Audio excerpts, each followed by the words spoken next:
మహిమలుగాక ఈ శుక్రవారం దినాన దేవుడు మనల్ని ఆయన రెక్కల చాట భద్రపరిచి ఉపవాస దినములో మనం సరి చేసుకోవడానికి మండే గుండెతో మనము ఆరాధన చేయాలని దేవుడు కోరుకుంటున్నాడు. కాబట్టి పరిశుద్ధులైన దేవునికి నీ వాక్కుతో జీవమునిచ్చారు.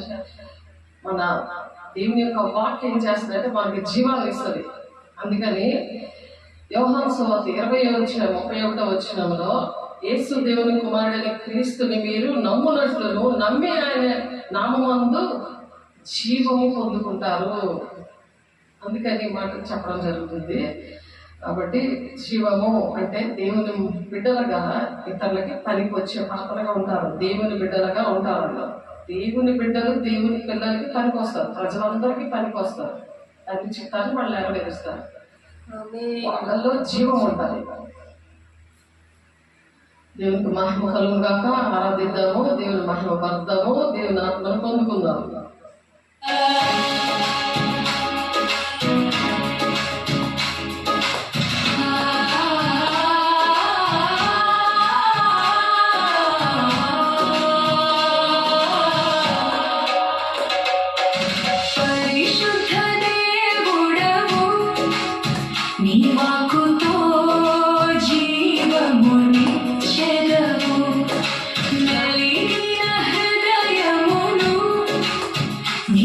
Shit.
పరిశుద్ధుడా నీకే ఆరాధనా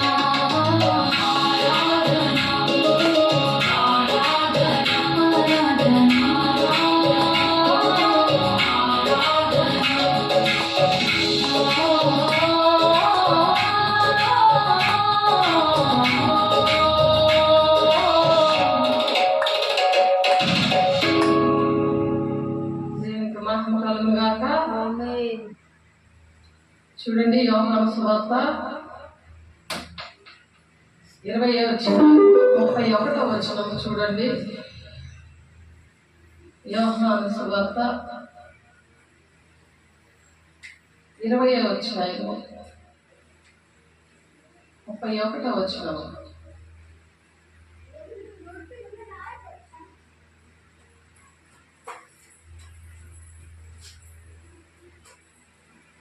చూడండి, రాసుకోండి, చక్కగా మీకోసం చదువుతున్నాను. యేసు దేవుని కుమారుడైన క్రీస్తు. యేసు ఎవరు? దేవుని కుమారుడైన క్రీస్తు అని మీరు నమ్మునట్లు. చాలా మంది నమ్మట్లేదు, అందుకని నమ్మునట్లు నమ్మాలి మనం. యేసు దేవుని కుమారుడని నమ్మకుండా యెహోవా సాక్షులు బయలుదేరారు. యెహోవాయే దేవుడని, మరియమ్మే దేవుడని. ఎందుకంటే వాళ్ళు స్వస్థతలు చేయలేరు, అనారోగ్యాలు ఏంటి, దేవుడు భూలోకానికి వచ్చి ఏ కార్యాలు చేశారో తండ్రి చిత్తమే వాళ్ళు చేయలేరు. మరి దేవుడంటే తెలుసుకోవాలి కదా, మనుషులంటే తెలుసుకుంటున్నారు. అలానా ఎవరు రాజకీయవేత్త అంటే మనుషులు ఎవరెవరు ఏ రేంజ్లో ఉన్నారో అన్ని వార్తల్లో చూస్తారు, యూట్యూబ్లో చూస్తారు, ఫేస్బుక్లో చూస్తారు, వార్తా పత్రికల్లో చూస్తారు. ఎంతో నేర్చుకుంటారు. వాళ్ళు చూసి వాళ్ళు ఎవరు ఏంటి చరిత్రలు, వీళ్ళ చరిత్రలు, శాస్త్రజ్ఞులు, వీళ్ళు ఎంత జ్ఞానంతో మరి ఇవన్నీ చేశారు అని చెప్పి మరి ఆ జ్ఞానం ఇచ్చిన దేవుణ్ణి తెలుసుకోవడానికి ఇష్టపడట్లేదు. సాతాను చూసారా, అన్నంత తెలివేదో దేవుడు అమ్మ తెలియనివ్వకుండా చేసేస్తున్నాడు. ఎందుకంటే తెలియకపోతే వాళ్ళలో జీవం ఉండదు అన్నమాట. వాళ్ళు జీవిస్తున్నారు కానీ మృతులు అంటే చచ్చినోళ్ళలాగా ఉంటారు. పైకి బయటకు బతుకున్నట్టే మనుషులు కనబడతారు కానీ దేవునికి కానీ దేవుని ప్రజలకు కానీ దేవుని ప్రజలు కదా, అందరినీ కూడా దేవుడే సృష్టించారని వాక్యం చెప్తుంది. దేవుడే కన్నాడని వాక్యం చెప్తుంది. మన విషయాలు మనం చెప్పుకున్నాం. మరొకసారి చూడాలంటే ఒకసారి చూడండి, అందరిని కూడా దేవుడు కన్నాడు. మతం, కులము, భేదం లేకుండా దేవుడే వాళ్ళని సృష్టించాడు అని వాక్యం చెప్తుంది. యెహోవా కొరకు నేను సహనముతో కనిపెడుతున్నాను అన్నాడు దావీదు భక్తుడు. తండ్రి అనే దేవుడు కుమారుని, తన అద్వితీయ కుమారుని లోకమును ఎంతో ప్రేమించి పంపించాడు అని చెప్పి యోహాను సువార్త 3:16 ఉంటుంది. మరి దేవుని పిల్లలుగా అనేక మందిని భూలోకంలో జీవం ఇవ్వడానికి నేను వచ్చాను, సమృద్ధిగా నేను జీవం ఇవ్వడానికే నేను వచ్చాను అని కుమారుడు పంపిస్తే కుమారుడు సాక్ష్యం చెప్తున్నాడు. యోహాను 10:10 జీవం ఇవ్వడానికి, సమృద్ధి అనే జీవాన్ని నేను ఇవ్వడానికి వచ్చాను అని అంటున్నాడు. అలాగా ఆయన తండ్రి అయిన దేవుడు యెహోవా తండ్రి అట్లా మనకి ఏమని అనుభవాలు ఉన్నాయి, ఏవి తెలుస్తున్నాయి. మరి ఆయన పుట్టించారు అని చెప్తున్నారు. ఈ భూలోకంలో ఉన్న ప్రతి ఒక్క ప్రజలు కూడా ఆయనే పుట్టించారు. ఆ ప్రజలు ఎందుకు నమ్మలేకపోతున్నారు, ఎందుకు ఇష్టపడలేకపోతున్నారు? ఎందుకు అంటే దేవుని మాటలు వినడము ఇష్టపడదు, ఇష్టం లేకుండా చేస్తాడు. వినటం వల్ల విశ్వాసం కలుగుతుంది అనమాట. వినకుండా చేస్తున్నాడు దేవుని మాటలు. ఆదివారం ఒక్క రోజే రావడం, మధ్యలో ఎవరు రారు, సంఘాలు కూడా నడవు. ఎందుకంటే తండ్రి యొక్క చిత్తము ఎడతెగక ప్రతి దినము తప్పక కూడుకోండి అని ఉంది వాక్యం. తప్పక కూడుకోమని ఉంది. 1 కొరింథీ 11వ అధ్యాయంలోని అపోస్తలుల 2వ అధ్యాయంలో మీరు చదివితే ప్రతి దినము కూడా చర్చ తెరిచే ఉండాలని ఉంది వాక్యం. ఇంటింటా రొట్టె విరుచుచు వాళ్ళు తప్పక కూడుకొని ఏం చేశారు? ఎడతెగక ప్రార్థన, సహవాసము, రొట్టె విరుచుకొని ఎడతెగక ఉన్నారు. అప్పుడు తెలుస్తుంది, వినుట వల్ల విశ్వాసం వస్తుంది, దేవుడిని తెలుసుకుంటారు, దేవుడిలాగా బ్రతుకుతారు. దేవుడిలాగా వచ్చావు, నన్ను ఆదుకున్నావు, నాకు ఇలా సహాయం చేస్తావని ఒక్కరైనా చెప్తున్నారా? దేవుడు మనసు ఏంటంటే భూ సంబంధమైన మనిషి కాదు, వాళ్ళు పరలోక సంబంధమైన మనుషుల్లాగా. పరలోకమైన మనుషులు ఏంటంటే దేవునికి ఇష్టంగా దేవునికి లాగా వాళ్ళు చేస్తారు. అందుకనే క్రీస్తు కలిగిన సంపూర్ణత గలవారు మగు వరకు మీరు అన్ని విషయాల్లో ఎదగండి అని చెప్తున్నారు. ఎఫెసీ 4వ అధ్యాయము 12వ వచనం నుండి 15వ వచనంలో మీరు చదివితే అక్కడ ఉంటాయి ఆ మాటలు. మనం చాలాసార్లు చెప్తున్నాం. అందుకని దేవుడు మనతో ఏ విధంగా ఉంటున్నారు? యెహోవా కొరకు సహనంతో నేను కనిపెట్టుకొని ఉంటున్నాను. ఆయన నాకు చెవియొగ్గి నాకు మొర ఆలకించును. ఆయన మాట్లాడే దేవుడు, చెవియొగ్గి మన మొరలో ఆలకిస్తాడు. ఆలకించే దేవునితోటి మనం మాట్లాడకుండా మనుషుల వైపు చూసి మనుషుల మీద ఆధారపడి మనుషుల కోసం ఏడ్చి అనారోగ్యాలు తెచ్చుకొని చేస్తున్నది ఏంటంటే దుష్టుడు అన్నమాట. అందుకే మనుషులు నమ్మటి కంటే రాజులు నమ్మటి కంటే యెహోవాను ఆశ్రయించడం మేలు అని చెప్తారు. మనుషుల సహాయం వ్యర్థము, శత్రువులను జయించుటకు మీకు సహాయం చేసేవాడు దేవుడు. యెషయా 51:7 వచనంలో ఉంది. మనుషులు ఏంటంటే ఓన్లీ మాటలే చెప్తారు కదా, పనులే చేయలేరు వాళ్ళు. ఎందుకంటే దేవుడు మనసు ఎవరిలో ఉంటుందో వాళ్ళు చేయగలరు, వాళ్ళు నమ్మచ్చు. కానీ దేవుడు మనసు లేని వాళ్ళు, దేవుడిని ఆత్మను పొందుకోలేని వాళ్ళు, పొందుకున్నా సరే వాక్యము ప్రార్థన వాళ్ళలో లేకపోతే, దేవునితో మాట్లాడే అనుభవం లేకపోతే మరి దేవునికి ఇష్టంగా వాళ్ళు బ్రతకలేరు. పేరుకి దేవుని బిడ్డలకి పరిశుద్ధాలు పొందుకుంటారే కానీ ఒక సమర్పణ అనేది వాళ్ళ జీవితాల్లో లేకపోతే, ఒక త్యాగం అనేది, వాక్యం అనేది, దేవుని పోలి నడవాలి అనే విషయాలు లేకపోతే జీవము లేకుండా ఉంటారు. అది మనము ఇప్పుడు నేర్చుకుంటున్నాం. జీవము లేకుండా వాళ్ళు ఉంటారు.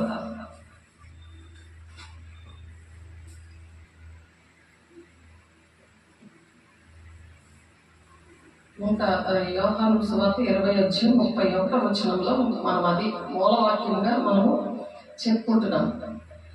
యేసే దేవుని కుమారుడైన క్రీస్తును మీరు నమ్మునట్లును, నమ్మి ఆయన నామమందు జీవం పొందినట్లును. నమ్మి ఏం చేయాలి? నమ్మిన తర్వాత ఏం చేయాలి?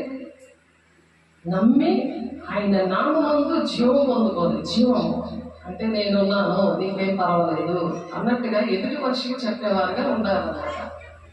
మన కోసం ఇంకొకరు బ్రతకాలి. మనం బ్రతుకుతున్నాం కదా, పరిశుద్ధాత్మ పొందుకొని ఆయన మాటలు వింటూ, ఆయన స్వరం వింటూ, ఆయన వాక్యము దేవుని స్వరము, అది మనుషుల్ని బ్రతికిస్తుంది. ఆ మనుషులు బ్రతికించినప్పుడు నువ్వు బ్రతికాక, నేను బ్రతికాక ఇంకొకరు బ్రతికించేలాగా నీలో వాక్యం లేకపోతే ఎలా బ్రతికిస్తావు? వాక్యమే దేవుడే ఉన్నాడు కదా. ఆ వాక్యమే నీ ఒంట్లో లేకుండా చేసేది దుష్టుడు. ఒక బ్రహ్మపరిచే ఆత్మతో పరిశుద్ధాత్మ పొందుకున్నా సరే వాళ్ళు దేవుని శక్తి లేకుండా ఉంటారు. ఎప్పుడైతే ఒక సమర్పణ కలిగి, ఒక త్యాగం కలిగి, దేవుని కోసం పరిశుద్ధమైన జీవితము జీవిస్తూ, ఒక త్యాగపూరితమైన సమర్పణ జీవితంతో నా జీవితం మీద దేవునికి అంకితం ఇస్తున్నాను, నేను పరిశుద్ధంగా ఉంటాను, వాక్యానుసారంగా నేను నడుస్తాను,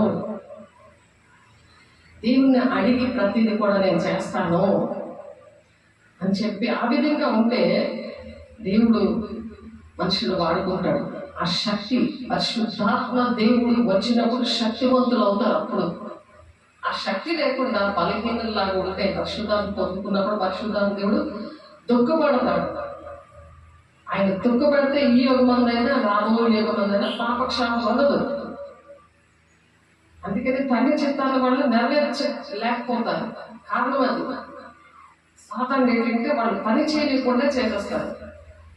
తల్లిదండ్రులు చక్కగా MBA చేసి బీటెక్ చేసి మరి PG చేయించి చక్కగా ఏ ఇంజనీరో ఏ డాక్టరో MBBS చేయించి లా చదివించి చేస్తే ఇంటిలో కూర్చొని ఉంటే తల్లిదండ్రులు ఏం చేస్తారు? అలా దుఃఖపడతారా? చాలా బాగా పడుతున్నారా? పర్లేదు సర్టిఫికేట్ ఉన్నదిలే, ఏం అవసరం లేదు అనుకున్నారా? ప్రజలకు సేవ చేయాలి కదా. ప్రజలకు సేవ చేయడానికి కదా దేవుడు తల్లిదండ్రులు ఉండి చదివిస్తారు. ఆ డబ్బులు అన్నీ కూడా దేవుడే కదా తల్లిదండ్రులకి ఇస్తాడు. తల్లిదండ్రులకి ఇచ్చింది దేవుడు. తల్లిదండ్రులకి చదివించేసాడు నాకు అని అనకూడదు. నా దేవుడు నా తల్లిదండ్రుల ద్వారా చదివించాడు అని చెప్పాలి. ఆ దేవుని బట్టి నేను ఎలా ఉన్నాను, నాకు ఇటువంటి మంచి తల్లిదండ్రులు ఇచ్చారు, నాకు అంత మంచి జ్ఞానం ఇచ్చారు, అంత మంచి కాలేజ్ ఇచ్చారు, అంత మంచి టీచర్ ఇచ్చారు, లెక్చరర్స్ ఇచ్చారు, ఆ జ్ఞానంతో దేవుడు నన్ను ఈ స్థితిలో ఉంచారని నువ్వు ఎక్కడ ఉన్నా సరే దేవుని ప్రకటించేటట్టుగా దేవుని మహిమపరిచేటట్టు ఉండేదే జీవము. లేకపోతే నాది నాది నాది నాది అనుకునే ఉంటాం. నా తల్లిదండ్రులు నేను చదివాను నాది అని అనుకుని ఉంటాం. నా కారు నా బిడ్డలు అని అనుకుని ఉంటే జీవం లేనట్టు లెక్కలు. దేవుడు చేసింది నువ్వు దేవునికి మహిమకరంగా లేవు అని అర్థం. ఎందుకున్నానంటే యోహాను 14:23 మేము వాని యొద్దకు వచ్చి నివాసము చేతుము అంటున్నాడు ఆయన. దేవుడు ఆయన తండ్రి కుమారుడు పరిశుద్ధాత్మ దేవుడు వచ్చి వాళ్ళలో నివాసం చేస్తారు. కాబట్టి అంటే నాది నాది నేను చేశాను అనే అహంకారంతో మేక ఏం చేస్తుంది? కొమ్ములు వేసుకొని అహంకారంతో నడుస్తుంది. గొర్రెపిల్ల ఏం చేస్తుంది? దీనంగా నడుస్తుంది. ఎందుకంటే అది ఓన్లీ గడ్డే తింటది. ప్రతి చెత్త చెదడం మేక తిందు. అలాగే నువ్వు ప్రతి చెత్త మనుషులతోటి చెత్త వార్తలు వినుకోను ఉంది పరిశుద్ధంగా ఉన్న బిడ్డలతో నువ్వు సహవాసం చేయాలి. అది ప్రార్థన సహవాసము రొట్టె వినడం అంటే ప్రార్థన ఆ కన్నీటి ప్రార్థన ఉండాలి. ఒక సమర్పణతో గుండె మండుతూ ఉండాలి. అప్పుడే నీ గుండె మండుతూ ఉంటుంది. దేశం కోసము కుటుంబాల కోసము తండ్రి చిత్తం నెరవేర్చాలి అని పరిశుద్ధాత్మను పొందుకొని కూడా నువ్వు మండట్లేదు అని అంటే బాధ్యత లేదు. దేవుడు ఏం పనిష్మెంట్ ఇస్తాడని భయం లేదు. భయంతో వణుకుతో మీరు రక్షణ మీరు కాపాడుకోండి అంటున్నాడు. అంతవరకు సహించుకోవాలి. అందుకని బాధలైనా ఏదైనా మనం భరించుకునే శక్తి ఎవరిస్తారు? ఎటువంటి ఇబ్బందులైనా సరే వచ్చినప్పుడు ప్రతి ఒక్కరు దేవుని పిల్లలు ద్వేషిస్తారని ఉంది. సద్భక్తితో బ్రతుకును ఉద్దేశించే వారికి హింస తప్పదు అని వాక్యం. వాళ్ళే సంపూర్ణమైన భక్తి కలిగి ఉంది, మానికైన భక్తి కలిగి ఉంది. మనుషులందరి కోసం వాళ్ళు ప్రార్థన చేస్తారు, మనుషులందరినీ ప్రేమిస్తారు. దేశం కోసం ప్రార్థన చేయాలి అని ఉంది. అది దేవునికి అనుకూలమైనది, దేవుని దృష్టికి అది అనుకూలమైనది అని వాక్యం. నువ్వు నెమ్మదిగాను నువ్వు సుఖముగాను బ్రతకాలి అంటే మనుషులందరి కోసం ప్రార్థన చేయాలి. దేవుడు మనుషులందరి కోసం ప్రాణం పెట్టాడు కదా. ఆ దేవుని ఆత్మను పొందుకున్నప్పుడు నువ్వు మనుషులందరి కోసం బ్రతకాలి, మతం కులం భేదం లేకుండా. అందుకే పేతురుకి ఒక దర్శనం వస్తుంది. పైనుండి ఒక తుప్పటి మీద అనేకమైన అపవిత్రమైన పురుగులు అలాంటివన్నీ కూడా పక్షులు పురుగులు ఇలాంటివన్నీ కూడా వస్తాయి. వచ్చినప్పుడు అవన్నీ చంపుకొని తిను అని అంటాడు ఆ దర్శనంలో. మేడ దగ్గర వెళ్ళి ప్రార్థన చేసుకుంటున్నప్పుడు చాలా ఆకలితో ఉంటాడు. ప్రార్థన చేసుకుంటున్నప్పుడు అక్కడ అవన్నీ చంపుకొని తిను అని చెప్తాడు దేవుడు.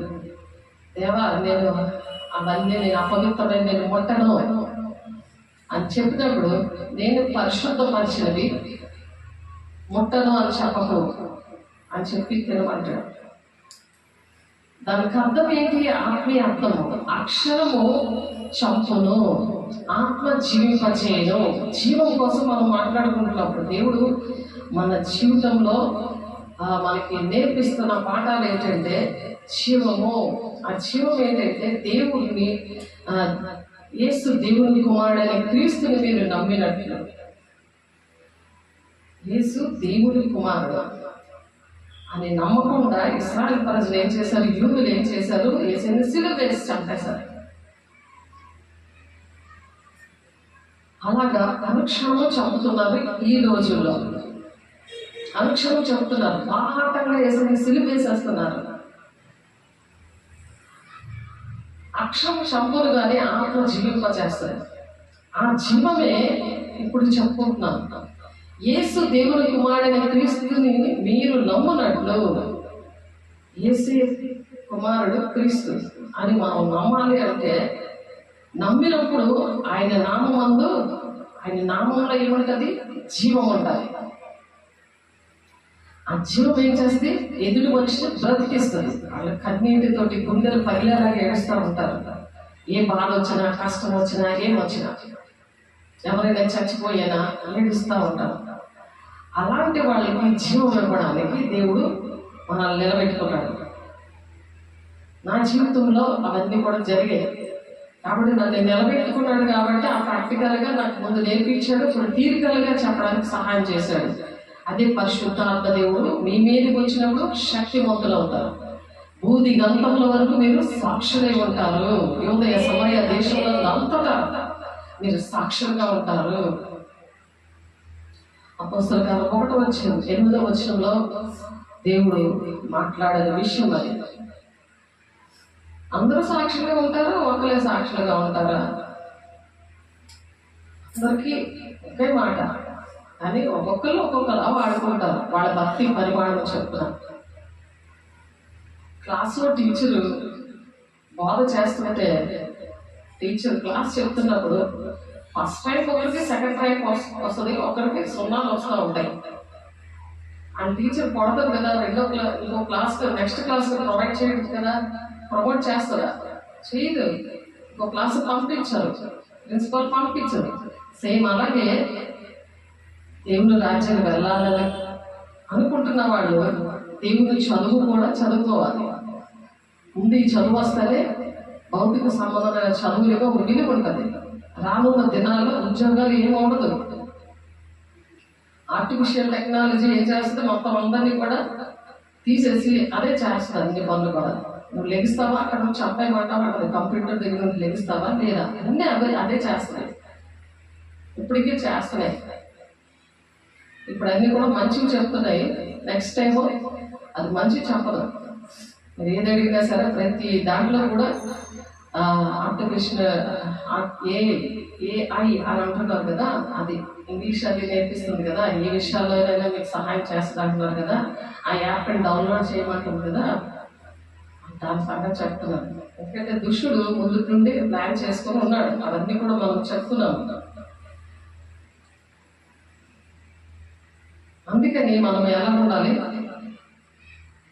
దేవుని కుమారుడైన క్రీస్తుని మీరు నమ్మునట్లు మనం నమ్మాలి.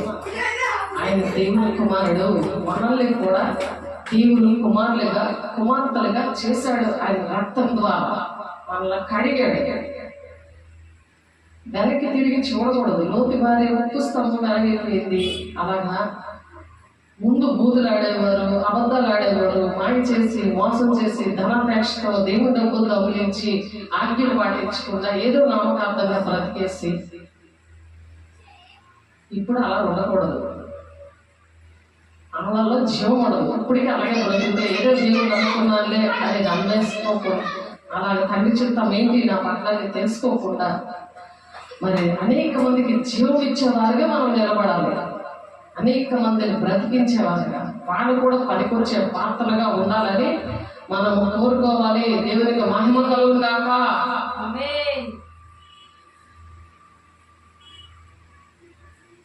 అప్పుడు ఆ జీవం ఉన్నవాళ్ళు పరిశుద్ధాత్మ దేవుడు ఎక్కడికి వెళ్ళాలో మాట్లాడతారు, ఏం చేయాలో మాట్లాడతారు.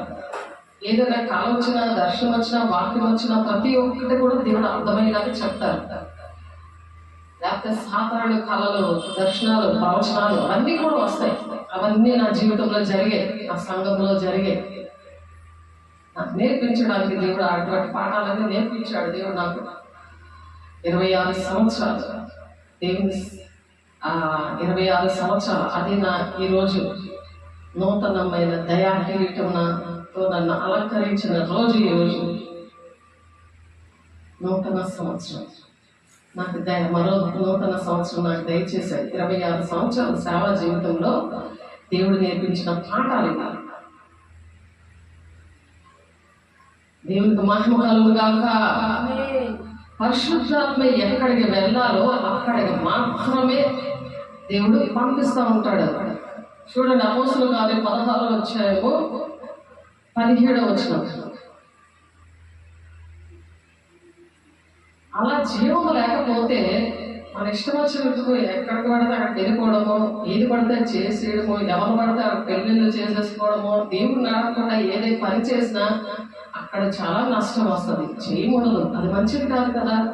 అందుకనే ఆయన జీవం కలిగిన దేవుడు కాబట్టి ఆయన నమ్మినలా నా నామందు జీవం పొందుతాం అన్నమాట. ఆయన నామంలో మనం జీవం పొందుతాం. ఆ జీవం కలిగి ఉన్నప్పుడు మనము దేవుడిని ప్రార్థన చేసినప్పుడు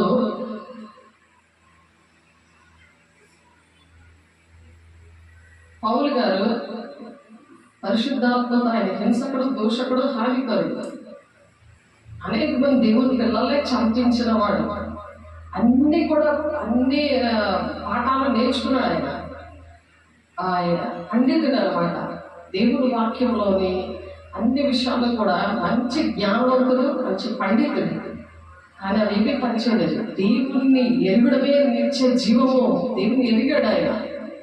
అలాగే సౌలు పౌలుగా మారాడు దమస్కు మార్గంలో ఆయన దర్శించినప్పుడు. అలాగే మనలో కూడా మనం దుష్ట పరిస్థితులు ఉన్నప్పుడు దేవుడు మనం దర్శించినప్పుడు మనం కూడా రూపాంతరం పొందుకుంటాము. సీతాకు ఒక చినుక ఉంటుంది కదా, గొంగల పురుగు. ఆ గొంగల పురుగు ఆ సీతాకోకలు చూసినప్పుడు ఈ రెండింటికి తేడా లేదు. అసలు ఎంత అసహ్యమైన గొంగల పురుగు, ఎంత అందంగా తయారైందని ఎవరు అనుకోరు. అలాంటి జీవం ఇస్తాడు. అలాంటి జీవముతో దేవుడు వాడుకుంటాడు. అట్టి కృప దేవుడు మనందరికీ దయచేయను గాక. అపోస్తుల కార్యము 16వ అధ్యాయంలో 7వ వచనంలో యేసు యొక్క ఆత్మ వారిని వెళ్ళనీయలేదు. అందరి దగ్గరికి మేము వస్తామని అనుకుంటాం, వీళ్ళు ఎందుకు రావట్లేదు అని అనుకుంటాం. వెళ్ళనీయలేదు, వెళ్ళనివ్వదు. జీవం ఉంది కదా, ఆయన నామంలో జీవం ఉంది. పరిశుద్ధాత్మ దేవుని మండే గుండెగా ఆరాధిస్తున్నప్పుడు ఆ జీవం వస్తుంది. ఆయన అనుక్షణము ఆరాధించాలి, అంటే ప్రేమించడం. ఆయన ప్రేమించే వాళ్ళు ఆయన ఆజ్ఞలు కైకొంటారో ముందు వాక్యం. నువ్వు ప్రేమించకపోతే ఆయన మాట వినలేవు. యేసు యొక్క ఆత్మ వారిని వెళ్ళనీయలేదు. అంతటా వారు మాసిదోనియాకు దాటిపోయి త్రోయకు వచ్చేది. ఆసియాలో వాక్యం చెప్పడానికి ఎవరినివ్వలేదు. వాక్యమే కదా, దేవుడు మాటలే కదా, ఎందుకు పరిశుద్ధాత్ముడు వెళ్ళనివ్వట్లేదు అని అక్కడ అలా క్వశ్చన్ వేస్తే పరిశుద్ధాత్మ దేవుడి మీద తిరగబడలేదు. అడు అర్థమవుతుందా? దేవుడు చెప్తే మనం వెళ్ళాలి, లేకపోతే వెళ్ళకూడదు. ఆయన చెప్తాడు దేవుడి పిల్లలకి ఏం చెప్పాలి, వాళ్ళు ఎలా నడిపించాలి. అందుకే అధికారం ఇచ్చాడు. ఇక్కడ మత్తయి సువార్త 10వ అధ్యాయం చూడండి. మత్తయి సువార్త 10వ అధ్యాయం అధికారం ఇస్తాడు. ఆయన తన 12 మంది శిష్యులతో పిలిచి అపవిత్రాత్మలను వెళ్ళగొట్టుటకు, ప్రతి విధమైన రోగములు, ప్రతి విధమైన వ్యాధులను స్వస్థపరచుటకు వారికి అధికారం ఇచ్చాను. అధికారం ఇచ్చాడు, వెళ్ళమంటున్నాడు. ఆ అపోస్తలుల పేర్లు ఆ 2వ వచనంలో ఉన్నాయి, 3వ వచనంలోనే. అందులో ఇస్కరియోతు యోధా కూడా ఉన్నాడు. బల్లారాధన తీసుకున్నప్పుడు వెంటనే సాతానుడు కనిపించాడు. సాతానుడు అతని పని ఉంచగానే అతనిలో సాతానుడు దూరి, బల్లారాధన తీసుకుంటున్నాం మేము చాలా భక్తులు అనుకుంటారు చాలా మంది, రోజు తీసుకుంటున్నామని. సాతానుడు దూరినట్టు మరి నేను బల్లారాధన ఇచ్చిన పేతురు అని రూతు తమ్ముడు అనమాట. అతనిలో కూడా సాతానుడు వచ్చి నాలుగు ఇలా ఆడించి, సాతానుడు వచ్చాడు పాస్టర్ గారు నాలుగుకి, చూడండి నాలుగు ఎలా ఆడిస్తాడు అని చెప్పాడు నాకు. అది ఆ వాక్యం ఉంది లూకా సువార్తలో పరిశుద్ధాత్మని అక్కడ యూద చేతిలో, యూదాకి ఇస్రాయేల్ యూదా విషయంలో 30 మిలియనానికి అమ్మేయడానికి వెళ్తాడు. మల్లారాధన తీసుకున్న వెంటనే బయటకు వెళ్ళిపోతాడు. నీలో ఒకడు నన్ను అప్ప చెప్తాడు, ఆ గిన్నెలో చేయి పెట్టిన వాడు, ఆ పాత్రలో చేయి పెట్టిన వాడు నన్ను అప్ప చెప్తాడు అంటే నేనా ప్రభా శిష్యులందరూ పాపం చాలా బాధపడుతుంటే యోధా కూడా అలాగంటే అవును నువ్వు అన్నట్టే అని చెప్తాడు. అయినా సరే సాతాను మాటకే బలం వచ్చింది. ఎందుకు? జీవము లేదు. దేవునితో తిరుగుతున్నా, దేవుడిని ఎరుగుతున్నా, దేవుడు ఏ మాటలు చేస్తున్నాడు, ఏ మాటలు చెప్తున్నారు, తండ్రి చిత్తం ఏంటో తెలియలేదు. పేతురు కూడా దేవుడు నువ్వు నన్ను ప్రేమిస్తున్నావా అని అడిగితే అవునయ్యా నేను ప్రేమిస్తున్నా అంటాడు. మళ్ళీ అడుగుతాడు, అలా 3 సార్లు అడుగుతాడు. కానీ నువ్వు నేను ఎవరో తెలియదని బొంకేస్తావు అంటాడు. ఎందుకు? అప్పటికాలం పరిశుద్ధాత్మ పొందుకోలేదు. పొందుకున్నాక వాళ్ళ దేవుడిని ఎలాగ ప్రాణాలు తెగించి ఆయన ప్రేమించారు. భూమిని తలకిందుగా చేసే ప్రేమ, దేవుని ప్రజల పట్ల అటువంటి జీవము దేవుడు అగ్ని జ్వాల వల్ల ఆత్మను కుమ్మరించి వాళ్ళు ఆ విధంగా క్రియలు చేయడానికి, ప్రాణాలు తెగించడానికి నిలబడ్డారు. వాళ్ళు అపోస్తులు. ఆ అపోస్తుల బోధలో దేవుడు మనల్ని అటువంటి కార్యాలు చేయాలని అనేకమైన వాగ్దానాలు ఇచ్చారు. ఈరోజు కూడా ఒక వాగ్దానం, మొన్న ఒక వాగ్దానము ఇచ్చారు. అవన్నీ నెరవేరాలంటే మనం తండ్రి చిత్త నెరవేరడానికి ఆయన జీవము, ఆయన నామందు జీవము మనం పొందుకోవాలన్నమాట. ఆ జీవం పొందుకోవాలంటే వాక్య ప్రకారం నడవాలి, త్యాగపూరితంగా ఉండాలి, ఒక సమర్పణ కలిగి జీవించాలి. దేవునికి మహిమ కలుగును గాక.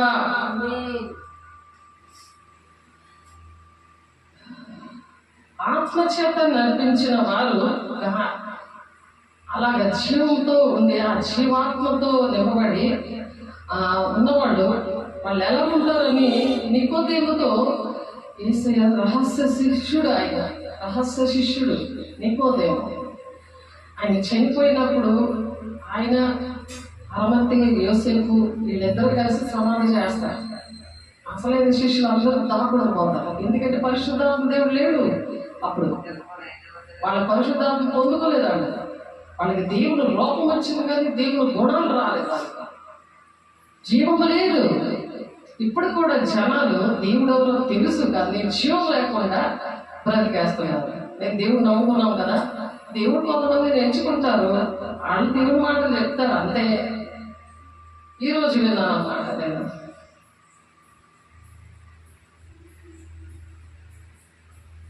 అది కాదు, అందరూ కూడా జీవం కలిగి ఉండాలా? కొంతమంది జీవం కలిగి ఉంది, మిగిలిన చచ్చినట్టు ఉంటారా? దేవునికి పనికి రాకుండా, మనుషులకు పనికి రాకుండా, దేశానికి పనికి రాకుండా ఉంటారా? దేశం కోసం ప్రార్థన చేయమన్నారు కదా, తిమోతి పత్రికలో ఉన్నది. నికోదేముతో యోహాను సువార్త 3:8 ఆత్మచే జన్మించిన వారు గాలి తనకి ఇష్టమైన చోటుకి విసురును, నీవు దాని శబ్దము విందువే గాని అది ఎక్కడ నుండి వచ్చునో ఎక్కడికి పోవునో నీకు తెలియదు. ఆత్మ మూలంగా జన్మించిన ప్రతివాడు అలా ఉంటాడన్నమాట. అందుకే ఫోన్లు వచ్చేప్పుడు గాలిలోకి వెళ్ళిపోతుంది. గాలిలోనే ఎన్నో దెయ్యాలు మోక పరిగెట్టేస్తుంది. ఫోన్లోనే అన్ని దేవుడు కార్యాలు చేయడానికి ఆయన వాక్యం వెళ్తుంది. దేవుని మరి వేసే శరీరంలో రక్తము వాళ్ళకి ఇచ్చినప్పుడు, తేడాక వాళ్ళకి ఇచ్చినప్పుడు వాళ్ళలో ఉన్న చీకట్లు, వాళ్ళ బంధకాలు, వాళ్ళ మరి చెడుపులేని వాళ్ళకి ఏ పరిస్థితులు ఉన్నా అన్ని కూడా విడుదల వస్తుంది. దేవుడికి మహిమ కలుగును గాక. ఎంత చక్కగా చెప్తున్నారు. యోహాను 3:8 ఆ విధంగా నెరవేర్పు జరిగిందా లేదా? గాలి వెళ్ళిపోతుంది కదా దేవుని వార్త. పరిశుద్ధాత్మ దేవుడు పొందుకున్నప్పుడు మరి ఫేస్బుక్లో, యూట్యూబ్లో ఎలాగ వెళ్ళిపోతుంది వార్త? ఇంటిలోకి వచ్చేస్తుంది, మనిషి దగ్గరికి వచ్చేస్తుంది. మనిషి అక్కడ ప్రార్థన చేస్తుంటే దేవుడు మనుషులు బ్రతికిస్తున్నాడు, చీకటి బంధకాలను విడిపిస్తున్నాడు. ఎన్నో సాక్ష్యాలు మనం చెప్పుకుంటా ఉన్నాం. దినము సాక్ష్యం ఉంటుంది. ఎందుకు? ఆయన నామంలో జీవం ఉంది, ఆయన ఎరిగాం కాబట్టి. మరి అపోస్తులు యోహాను సువార్త 3వ అధ్యాయము 17వ వచనంలో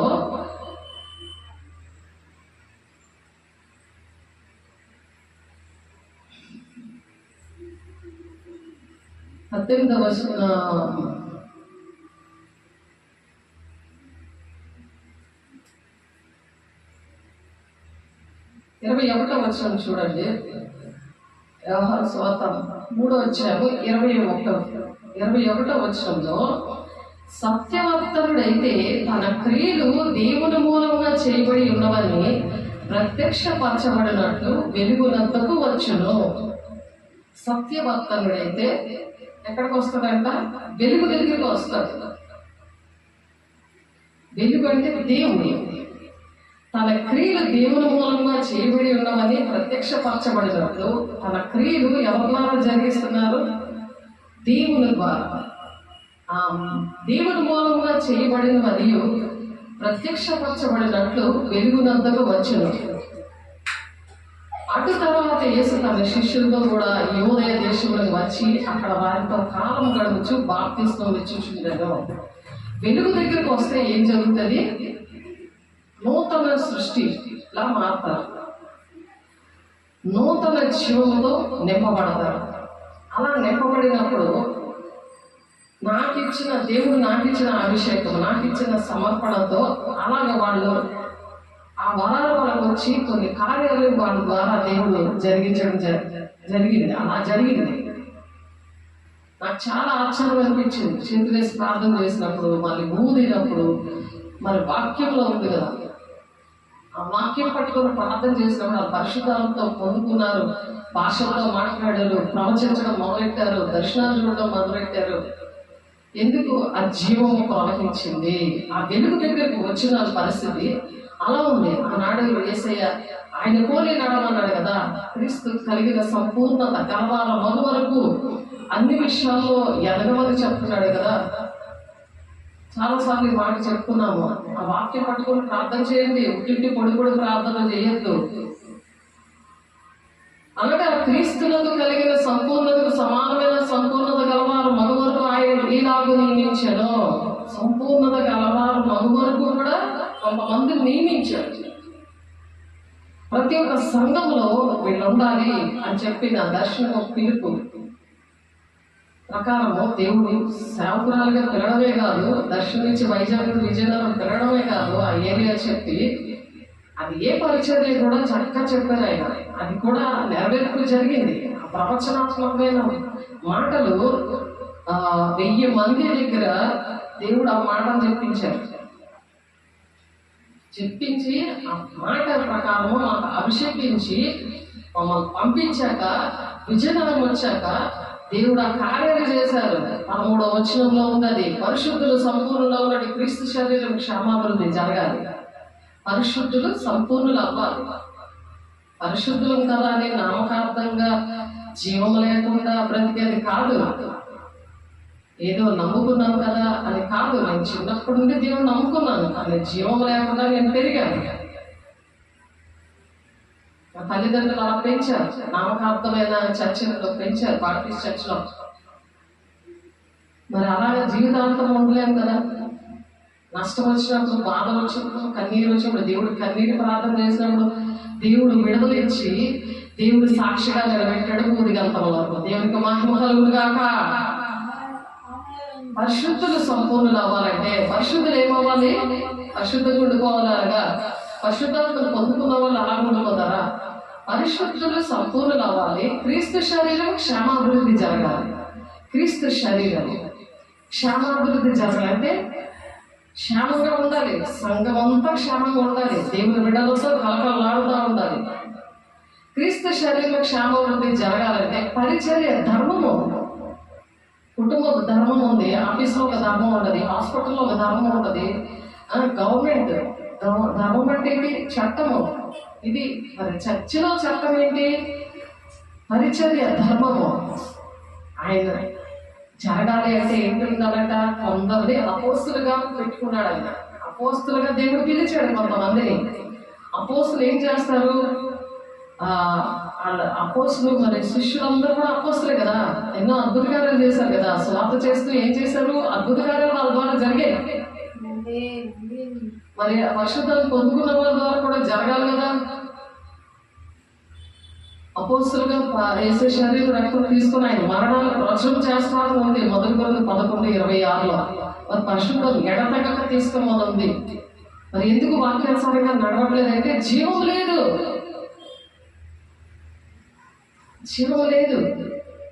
నువ్వు జీవిస్తున్నావు కానీ మృతుడినే అంటున్నాడు దేవుడు ప్రకటన గ్రంథం 3వ అధ్యాయంలో. నువ్వు జీవిస్తున్నావు కానీ మృతుడినే, పనికిరావు, దేవునికి పనికిరాని పాత్రగా ఉన్నావు. పనికొచ్చే పాత్రగా ఉండాలంటున్నాడు దేవుడు. పనికిరాని పాత్రగా ఉన్నాడు ఉండమన్నాడు. చెప్పండి, పనికిరాని పాత్రలో మనం భోంచేస్తామా? మరి దేవుడు కనుక దేవుని యొక్క పని చేయడానికి మనం పనికొచ్చే పాత్రగా ఉండాలి. అందుకు దేవుడు పరిశుద్ధులు సంపూర్ణులు అవ్వాలంటే, క్రీస్తు శరీరం క్షేమాభివృద్ధి చెందాలంటే, క్రీస్తు శరీరం అంటే ఏంటి? క్రీస్తు శరీరం అంటే ఏంటి చెప్పండి? క్రీస్తు శరీరం అంటే ఏంటి? సంఘం. సంఘం ఏమంటారు? క్రీస్తు శరీరము. ఆ శరీరము క్షేమంగా ఉండాలి. అది తండ్రి చెప్పుకుంటే నెరవేరుస్తే దేవుని రాజ్యానికి వెళ్తాం. మనం ఎంత కష్టపడినా, మనం దేవుని నమ్ముకున్నా, పరిశుద్ధాత్మను పొందుకున్నా, పరిశుద్ధాత్మ దేవుడు దుఃఖపరచకుండా ఉండాలి అంటే, దుఃఖపరిస్తే ఈ యుగమందేనో రాబోయే యుగమందేనో పాపక్షేమం లేదు. అందుకని దేవుడు వేసే శరీరము క్షేమాభివృద్ధి జరగాలి. క్షేమాభివృద్ధి జరగాలంటే, పరిచర్య ధర్మం జరగాలి అంటే, ఆయన కొందరిని సువార్తి అపొస్తలుగా పిలిచాడు, కొంతమంది ప్రవక్తలుగా. ప్రవక్తలు అంటే ఏంటి? జరగబోయే సంగతులు ముందుగానే తెలియపరుస్తాడు. దేవుడికి మహిమ కలుగునుగాక. దర్శనం ద్వారా, కళల ద్వారా, ప్రవచనం ద్వారా దేవుడు బయలుపరుస్తాడు రాబోయే సంగతులు. యోహాను 14:13-16 ఉంది. సత్య స్వరూపైన ఆత్మ వచ్చినప్పుడు సర్వ సత్యంలోకి నడిపిస్తాడు. సంభవింపబోయే సంగతులను బయలుపరుస్తాడు. సంభవింపబోయే అంటే నీ ఫ్యూచర్ ఎలా ఉందో నీకు చెప్తాడు దేవుడు. దాన్ని పట్టుకొని దేవా, ఆ వాగ్దానాన్ని పట్టుకొని విశ్వాసంతో, నిరీక్షణతో వెయిట్ చేయాలి. దేవునికి ఇష్టంగా బ్రతకాలి. నువ్వు ఇష్టంగా ఉంటేనే కదా ఆ ఇంటర్వ్యూలో పాస్ అవుతుంది, నీకు ఆ జాబ్ ఇస్తాడు. దేవుని యొక్క ఆలోచన మన పట్ల అలా ఉంటుంది. అది అందుకోవడానికి ఆ చెట్టు అనే నీకు రోజు వాక్యం అనే వాటర్ పోయిన పరిశుద్ధాత్మ దేవుణ్ణి ఆయన సన్నిధిలో ఉన్నప్పుడు, ఆయన సన్నిధిలో ఉంటున్నప్పుడు వాక్యం అనే నీరు పొయ్యాలి ఆ చెట్టు. లేకపోతే ఫలించదు, ఎండిపోతుంది. వాక్యం లేకుండా, ప్రార్థన లేకుండా, ఒక సమర్పణ లేకుండా, ఒక త్యాగం లేకుండా, దేవుడు అలాగే వచ్చారు కదా. ఆయన త్యాగం చేశాడా? ఉపవాసం ఉన్నాడా? ఆయన మహిమనంతా విడిచిపెట్టి వచ్చాడా? మనం ఏమి విడిచిపెట్టి వస్తున్నాము? ఆలోచించండి. ప్రతి ఒక్క మనిషికి సంబంధించింది అది, పర్సనల్ అన్నమాట. అది అనేక మందికి ఆ చెట్టు ద్వారా వచ్చిన పళ్ళు ద్వారా, దాని ద్వారా వచ్చిన ధనము ద్వారా దేవుని రాజ్యాన్ని కడతారన్నమాట వాళ్ళు. అలాగా నెబుకద్నెజరుకి చెట్టు తన రాజ్యం గురించి దానియేలు 4వ అధ్యాయంలో ఆ చెట్టుని నరికేసినట్టు చూపిస్తాడు. 12 నెలలు టైం ఇస్తాడు. అంతవరకు కూడా రాజు అహంకారంతోనే ఉన్నాడు. అంతేగాని నేను దేవునికి అహంకారంగా నేను ఉన్నాను కాబట్టి దేవుడు నాకు ముందుగానే చూపించాడు అని చెప్పి ఆ చెట్టు నరికేయడం అయిపోయింది. అక్కడ రాజ్యం పోయింది. పశువుల గడ్డి వేస్తాము అని చెప్పాడు. అవన్నీ కూడా జరిగిపోయినాయి. అప్పుడు తన బుద్ధి తెచ్చుకొని ఆ బుద్ధి వల్ల మరలా తన రాజ్యం వస్తుంది. అప్పుడు తన సాక్ష్యము దానియేలు గ్రంథం 4వ అధ్యాయంలో మొత్తం సాక్ష్యం అంతా చెప్తాడు. ఎందుకంటే ఎవరు కూడా అలా నష్టపోకూడదు అని. అందుకనే దేవుడు ఇచ్చిన వాగ్దానాలు, దేవుడు ఏది చూపించిన అవన్నీ కూడా హబక్కు 2వ అధ్యాయం 2వ వచనంలో అది హృదయం అనే పలక మీద గట్టిగా రాసుకో అంటాడు. అది నిర్ణయకాలం జరుగుతుంది, అది తప్పక నెరవేరుతుంది అని ఉంది. అందుకని మనం జ్ఞాపకం పెట్టుకోవాలి. పట్టుకొని ఆ ప్రవచనాత్మకమైన ఆ దేవుని యొక్క మాటను పట్టుకొని వాళ్ళకి ఆ బాధ్యత అప్పచెప్పారు కాబట్టి వాళ్ళు ఏదైతే దేవుడు చూపించారో ఆ విషయంలో వాళ్ళే ప్రార్థన చేయాలి. వాళ్ళకు బాధ్యత అప్పచెప్పారు అన్నమాట. సంఘ బాధ్యత సేవకులకు అప్పచెప్తారు. సంఘానికి ఏంటంటే సంఘ బాధ్యత ఎవరికి అప్పచెప్తారు? వాళ్ళకి ఆత్మీయ ఆహారం ఇవ్వడానికి, ఆత్మీయంగా వాళ్ళని పోషించడానికి కాపరికి ఒక బాధ్యత అప్పచెప్తారు. సంఘం ఏం చేయాలి? సేవకుల కోసం ప్రార్థన చేయాలి. సేవకులకి సంఘం కోసం అని వరాలు ఇస్తారు. ఆ వరాల ద్వారా వాళ్ళని బలపరుస్తూ ఉండాలి. బుద్ధిగల మంచి పదార్థాలు తగిన సమయంలో మరి మంచి ఆహారం పెట్టి బుద్ధిగల దాసుడేడి అని ఉంటుంది. మొత్తం 24వ అధ్యాయంలో ఏ టైంకి ఏ ఆహారము, ఏ ఆత్మీయ ఆహారము పెట్టాలో అటువంటి ఆహారంతో ఆ గొర్రె పిల్లల్ని కాయడం అన్నమాట. పేతురుని అలాగే చెప్తాడు, నా గొర్రె పిల్లల కాయం, నా గొర్రె పిల్లల మేపు అని. ఒక్కొక్కరికి ఒక్కొక్క పిలుపు దర్శనం అనేది ఉంటుంది. దేవుడిని అడిగి ప్రతిసారి కూడా అడుగుతూ ఉండాలి, దేవా నా పట్ల నీ ప్రణాళిక ఏంటి, తండ్రి చిత్తం ఏంటి. ఎందుకంటే తండ్రి చిత్తం నెరవేరిస్తేనే దేవుడు రాజ్యానికి వెళ్తారు.